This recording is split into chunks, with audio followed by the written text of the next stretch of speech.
we want change, we must change who we choose. న్యాయవాద మిత్రులందరికీ మా నివేదన. బార్ కౌన్సిల్ ఎలక్షన్స్ వస్తున్నాయి. 40,000 మంది ఓటర్లు, 142 మంది అభ్యర్థులు. గతంలో గెలిచిన 25 మంది అభ్యర్థుల్లో మళ్లీ పోటీ చేస్తున్న వారు 19 మంది. అందులో వారసత్వ అభ్యర్థులు 2. ఇన్ని సంవత్సరాల్లో వీరు చేసిందేమిటి? అసలు ఈ ప్రశ్నలకు బదులుందా? 1. 5 సంవత్సరాల పదవిని ప్రతిసారి 1 లేదా 2 సంవత్సరాలు పెంచుకుంటూ సమయానికి ఎన్నికలు కూడా జరపడం లేదు. 2000 సంవత్సరం నుండి జరగాల్సిన 6 ఎన్నికల్లో ఇప్పుడు జరుగుతుంది కేవలం 5వసారి మాత్రమే. 2.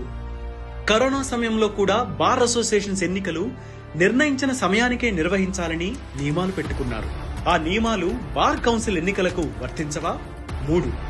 న్యాయవాదుల సంక్షేమం కోసం వెల్ఫేర్ స్టాంప్ నిమిత్తం ధర 100 రూపాయల నుంచి 250 రూపాయలకి పెంచారు. దానికి అనుగుణంగా న్యాయవాదులకు బెనిఫిట్స్ అందాయా? 4.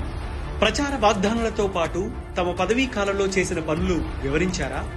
ఒక్క క్షణం ఆలోచించండి. వీటన్నిటికీ సమాధానాలు కావాలంటే ఓటు మారాలి, ఎంపిక మారాలి, వారసత్వం పోవాలి. పదవి కోసం కాదు, బాధ్యత కోసం ముందుకొచ్చే నాయకత్వం కావాలి. అప్పుడే మన గౌరవం, మన రక్షణ, మన భవిష్యత్తు మారతాయి. కొత్త ఆలోచనలను స్వాగతిద్దాం, నిజమైన నాయకత్వాన్ని గుర్తిద్దాం, కొత్త వారిని గెలిపిద్దాం. Let us vote for the freshers this time.